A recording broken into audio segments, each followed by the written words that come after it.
everyone, Kareem Rae here, and today I have Shaan Sharma, who's a professional footballer that just recently finished his last season with Stumptown AC on with us today. Sean, how's it going? What is up, guys? Happy to be on. So Sean, how's it going? I'm doing well. Just prepping for my next opportunity. Okay, well, before we get into that, can you just take us back in time and share how you got involved into the beautiful game?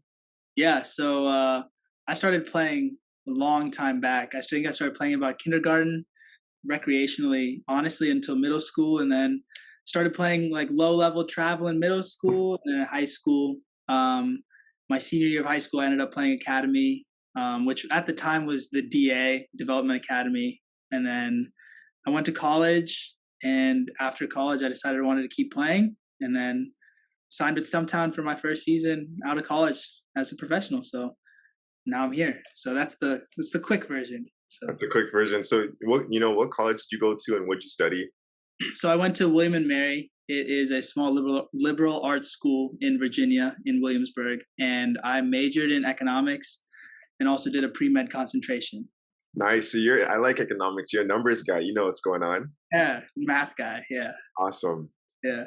So you said right out of college you signed your first pro contract. Yep.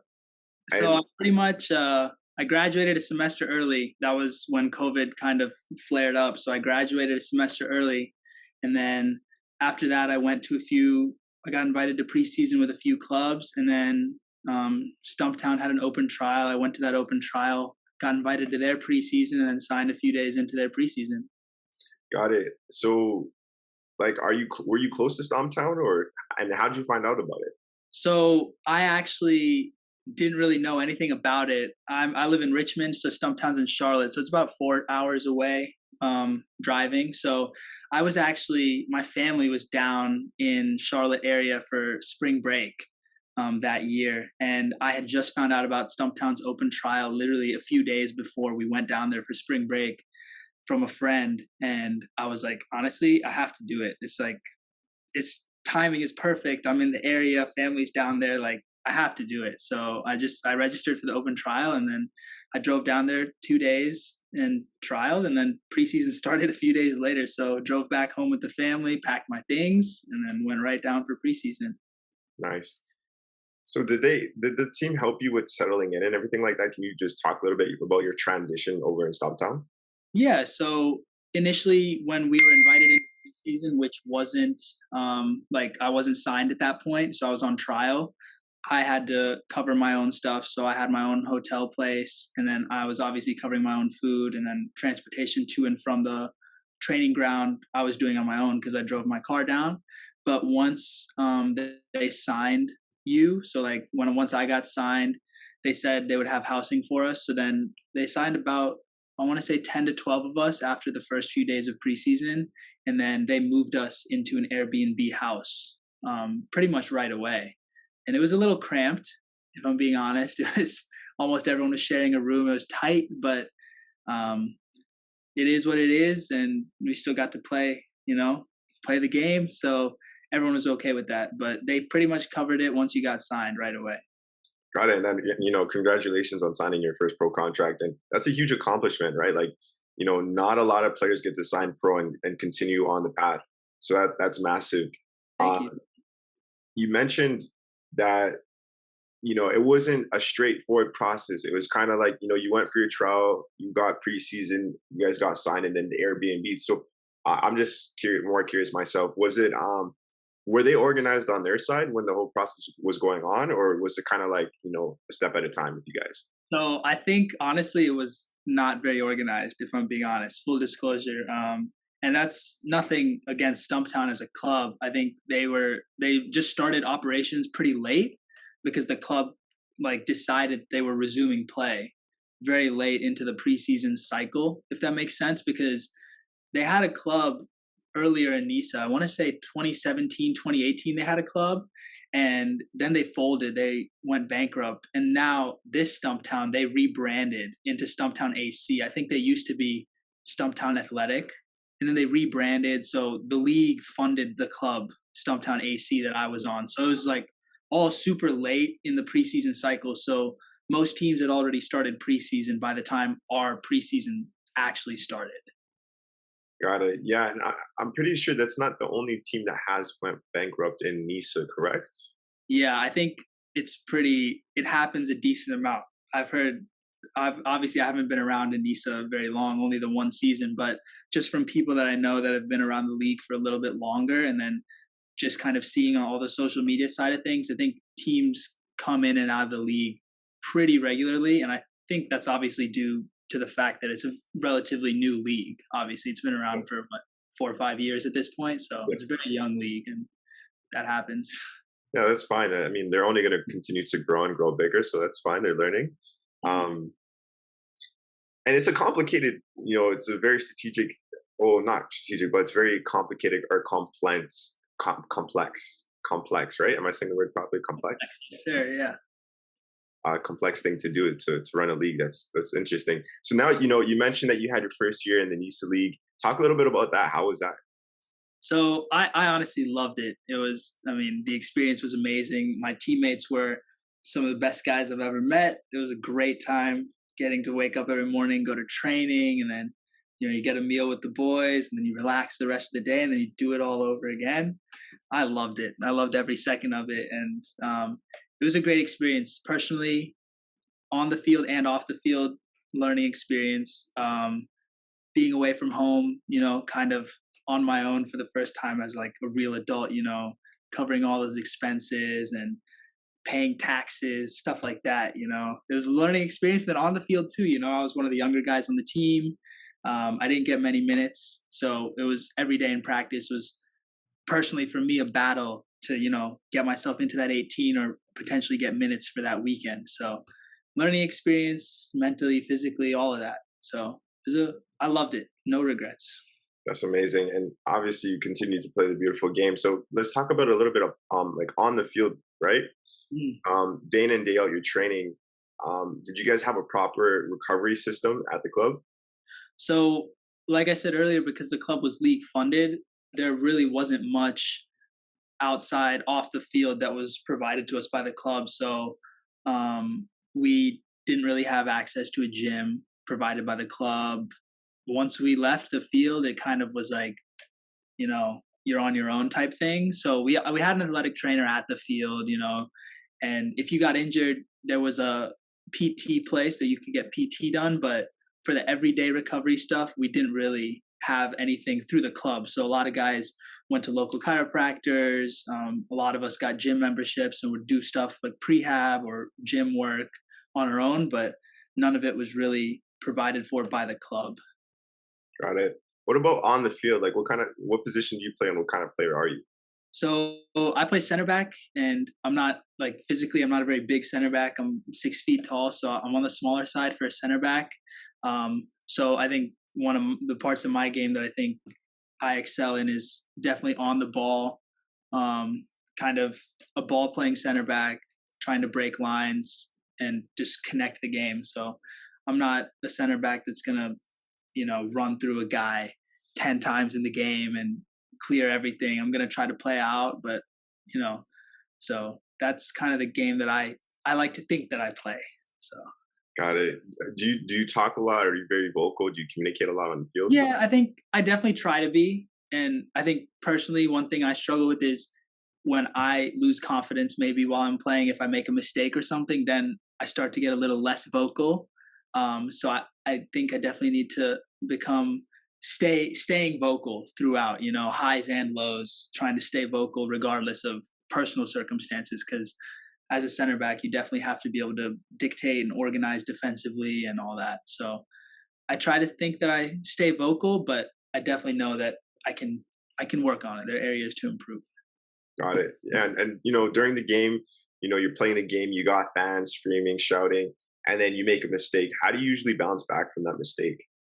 So honestly, like I said, I didn't get many minutes, so I haven't had much practice doing that. I think I played one 90 minutes, like full straight through, and obviously it wasn't perfect. I made a few mistakes here and there, but I think the biggest thing that helped me bounce back was the next play. Like instantly, the next time you get the ball, simple, complete the pass or whatever is need to be done. If it's a tackle or if it's a header, just make it clean, make it simple, complete the next action, and then just go from there.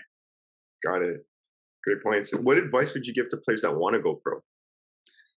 I would say you have to do your research first of all, because it's not what you see on TV by any means. From a money standpoint, from an organizational standpoint, unless you're playing at the top level, it's not what you see on TV. So doing your research, knowing what you're getting yourself into. I think a lot of players at the level that I'm currently at end up burning out and having pretty short careers, and that's normal just because you don't have the best facilities, so it's taking a toll on your body, and then mentally you're moving around, you might not have the best housing situation. So knowing what you're getting yourself into and knowing like, okay, am I mentally ready to do this, or do I just want to get a normal job and have a comfortable life and not have to worry about all this extra stuff. So knowing, I would say, what you're getting into, and then the second thing is you just got to put your head down and work. That simple. Nowadays going to practice and just showing up doesn't get the job done. You have to be doing extra to kind of get yourself over the line and get there. Yeah, that was a great point, Shaan. Obviously you getting into the game, you didn't know what you didn't know, and now you're sharing very valuable information right now for players that come across this video and that hear that point that you just shared is very valuable. So now knowing that, transitioning into New Zealand, what's different from where you were now to the transition that you're making now to New Zealand? It's a good question. Honestly, I just think I'm less nervous or stressed about the off-field stuff. Yeah. Because originally getting to Stumptown, we didn't know what the situation was. We kind of showed up to preseason, and then we only knew that we were, getting housing and all that once they showed us the contract and we saw that there was housing included. But I think now that thankfully I'm not going on trial, it's already kind of done. I know what I'm getting into. I know what the club is providing for me and all that. So definitely a little less stressed and nervous about the whole transition off the field. And then on the field, I'm just excited, super excited to get out there. So 100%. Yeah. Are you able to share the name of the club or the league? Yeah. So it's called Western Suburbs FC, and they play in the Central League. So New Zealand's first division is broken up into three regions. There's the North League, Central League, and South League, I believe. And so this team is in the Central League. So it's the first division and then Central League. So second division. First division. It's just broken up into three regions. So it's okay. Geographically. Yeah. Okay, got it. Nice. So, you mentioned a great point here that like with Stumptown, you didn't know what you're like kind of getting yourself into, and that was kind of like getting your feet wet. And now because of that experience, right? You're saying that you're less stressed, so you know what you're getting yourself into.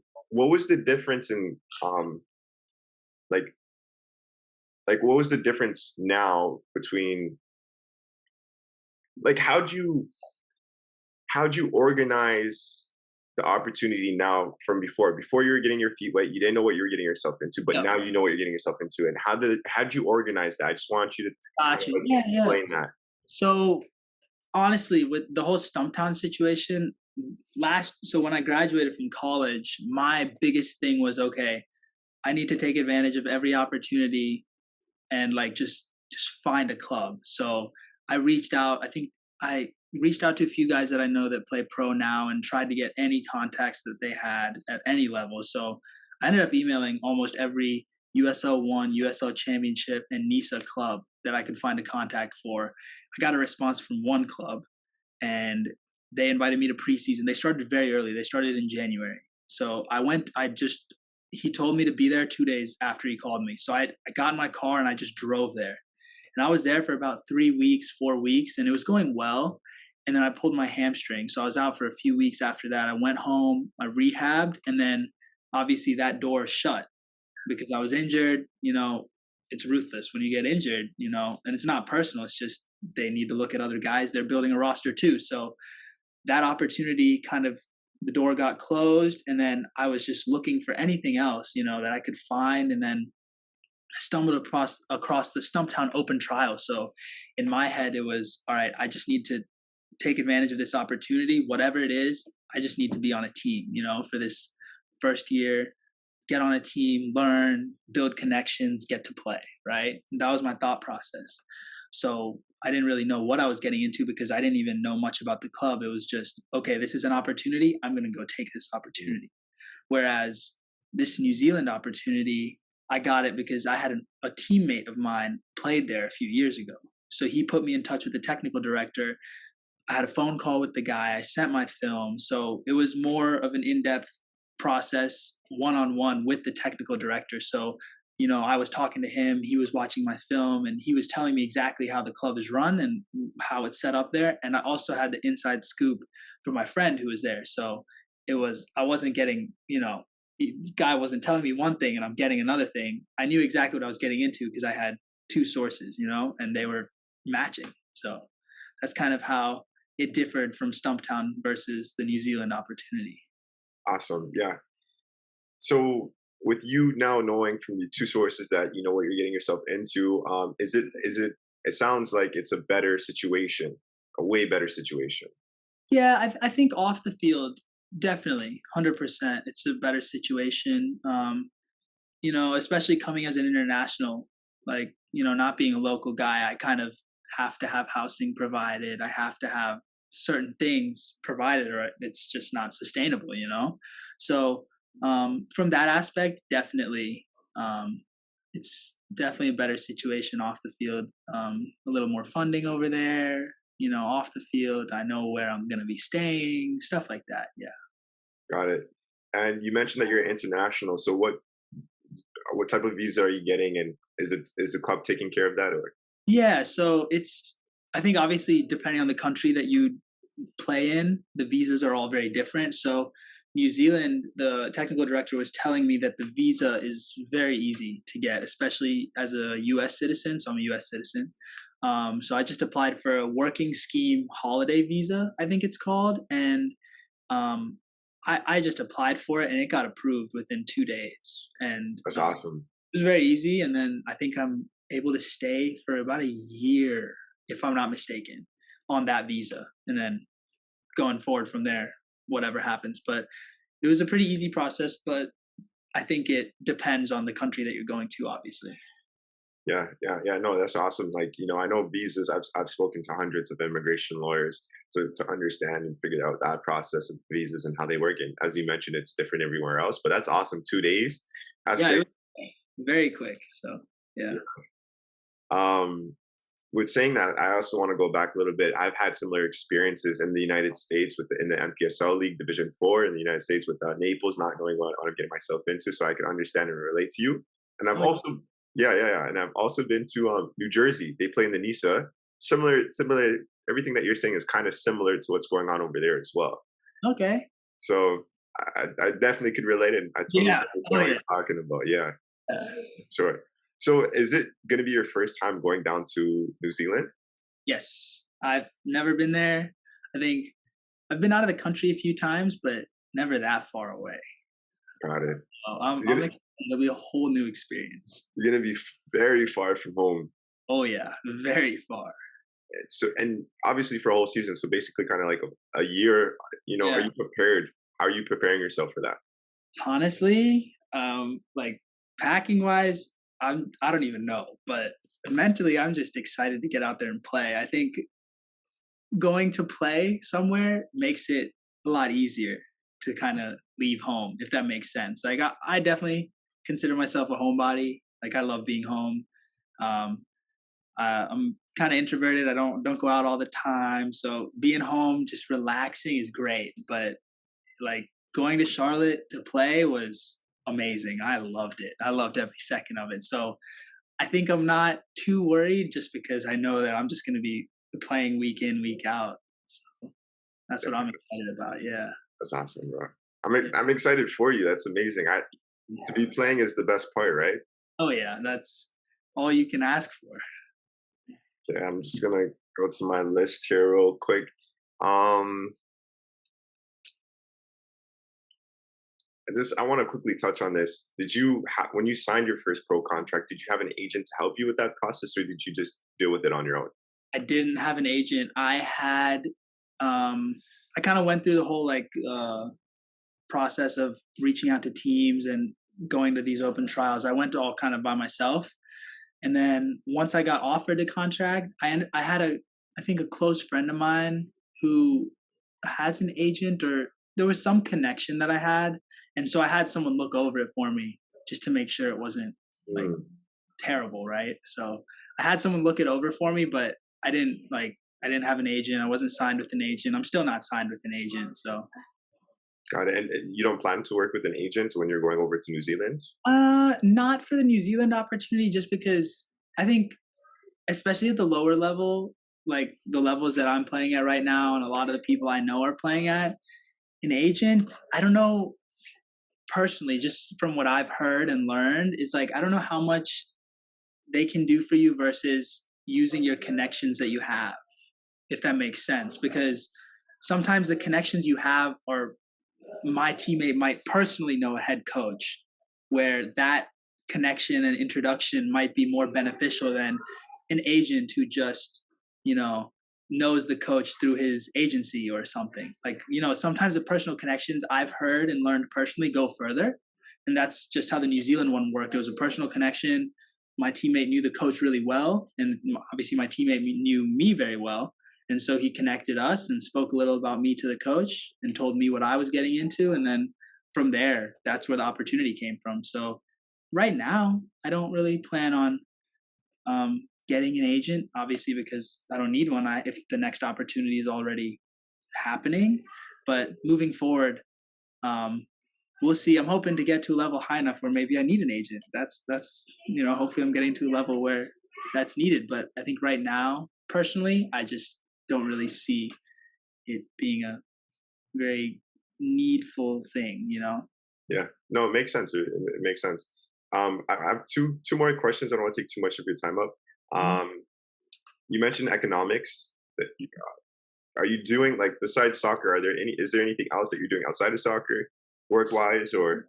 No, that's a great question. Yeah. So when I was at Stumptown, I was actually just coaching at a local place that provided like private technical sessions. So I was coaching there just because I think from a time perspective, it's weird. Your days would be so weird working like a real job because you're training in the morning, and then by the time you're done training or with the gym or whatever, it's all already noon or 1 o'clock almost.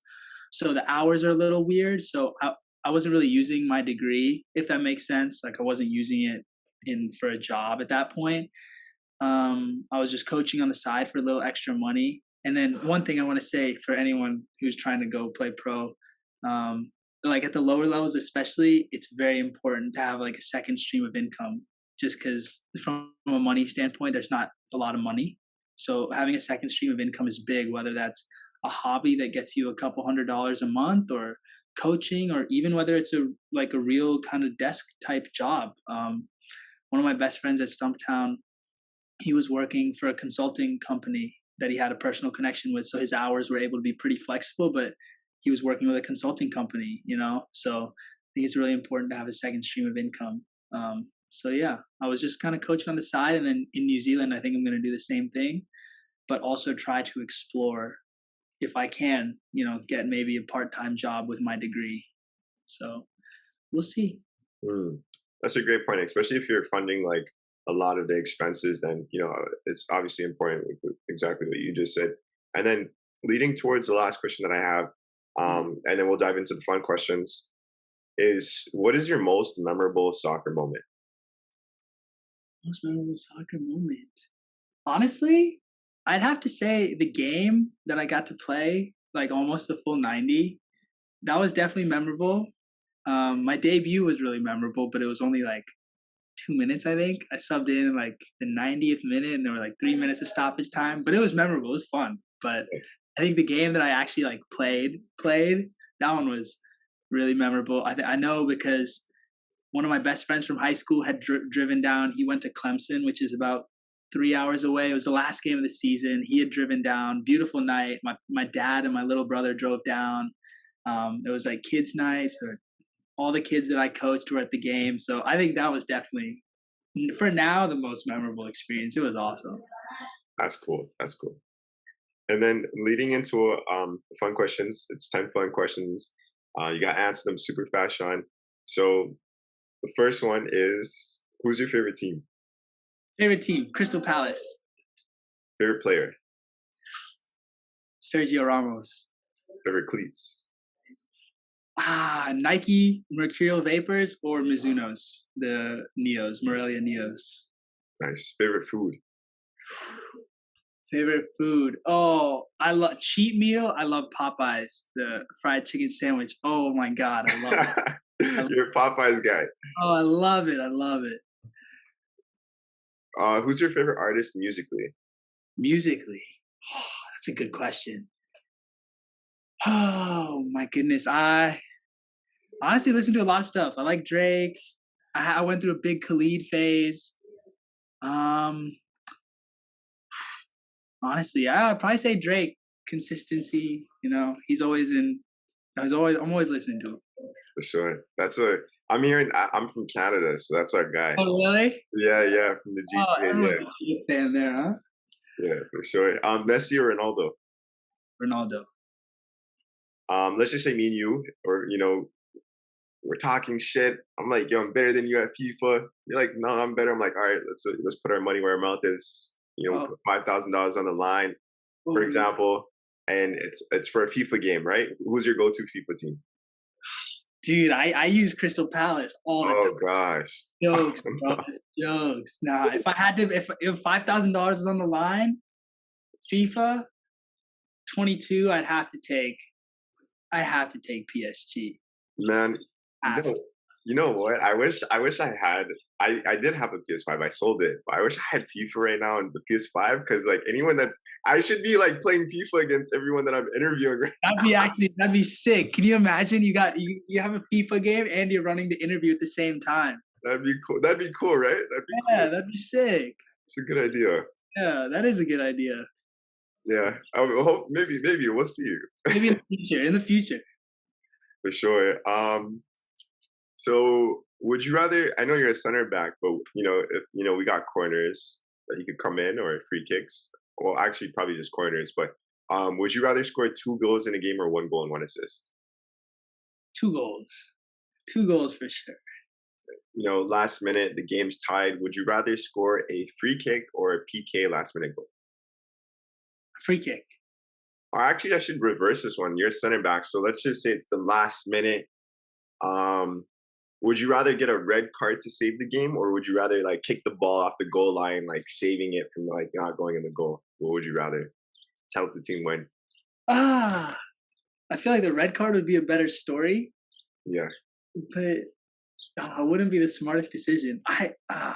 Let's do the red card. It'd be a better story. The red card, memorable. Sure. And then the last one, if you were a coach and you were able to sub in any player in history from any generation, who would that be? Sub in? Yeah, sub in to win you the game. Cristiano Ronaldo. Ronaldo. Gotta be. Come on. Sure. Come on, Mr. Clutch. Come on. Awesome. You know what? I really enjoyed this interview because we touched on some different points here. You mentioned players playing in the NISA, around that type of level. It's very different. And you mentioned some great points that I think that players will find a lot of value in, especially I understand what you're saying, but just to be able to share that information for any of the players getting themselves into that league or trying to work into that league, I think you mentioned some great points. And again, Shaan, it was awesome to have you on the One Soccer Nation podcast today. That was a pleasure. Thanks for having me, Kareem. For sure, bro. Yeah.